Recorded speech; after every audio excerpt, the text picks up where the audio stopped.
मुंबईच्या ताडदेव पोलीस वसाहतीमधील वर्दीचा राजा गणेशोत्सवाचं उत्साहात आगमन झालेलं आहे। मंडळ यंदा 12 ज्योतिर्लिंगाचा देखावा साकारणार आहे। सामाजिक उपक्रमही राबवण्यात येणार आहे। आम्ही 12 ज्योतिर्लिंग मंदिर एकाच मंडपात आम्ही उभारत आहोत। तरी सर्व भाविकांना विनंती आहे की सगळ्यांनी येऊन या दर्शनाचा लाभ घ्यावा। मुंबईत विविध गणेश मंडळांच्या श्री गणेशाचं आगमन झालेलं आहे। भाजबाजारचा विघ्नहर्ता आणि मुंबादेवीचा गणराज यांच्या आगमन सोहळ्यामध्ये मोठ्या प्रमाणात गणेश भक्तांची गर्दी होती। मला पुढील 5 वर्षात 500 गावांना फंड द्यायचा आहे। मी इतर खासदारांचा किंवा कुणाचाही फंड आणेल, मात्र 500 गावांना फंड देणार।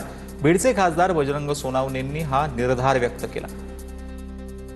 जेवढा खासदार फंड आहे त्याच्यातून वर्षाला 40 गावं देता येत असले तरी सुद्धा मी 100 गावं कसे देता येतील कुणाचं बी आणि 100 गावं कसे करता येतील असं माझं मानस आहे। आणि 5 वर्षामध्ये आपल्याला 500 गावाला फंड द्यायचा आहे। मंदिरात बसून सांगतो देणारच आहे।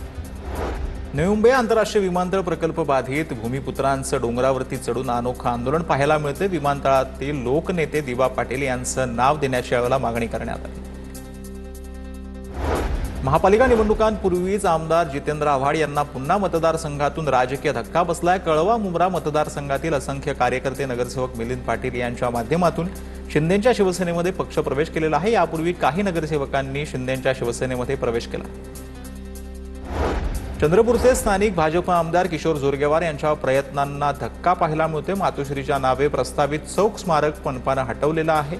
गांधी चौक परिसरामध्ये हे प्रस्तावित स्मारक होतं। ऐतिहासिक मंदिर मार्गावर असल्यानं पुरातत्व खात्यानं मनपाला नोटीस दिली होती। महाविकास आघाडीनं घेतली होती जोरदार हरकत। हिंगोलीत मुसळधार पावसाची हजेरी पाहायला मिळते। यवतमाळ आणि हिंगोलीच्या सीमेवर असलेलं इसापूर धरण 100% भरलं आहे। इसापूर धरणाचे 15 पैकी 13 दरवाजे उघडण्यात आल्यात। 54,000 क्युसेक्सनं पैनगंगा नदीपात्रामध्ये पाण्याचा विसर्ग सुरू आहे। वाशिमच्या मालेगाव तालुक्यात झालेल्या ढगफुटी सदृश्य पावसामुळे नदी नाल्यांना मोठा पूर आलेला आहे। रिधोरा राजुरा मार्गावरील वेंदाडी नदीला पूर आल्यानं वाहतूक विस्कळीत झाली। अचानक आलेल्या पुरामुळे वाहनधारकांसह नागरिकांची अडचण पाहायला मिळाली।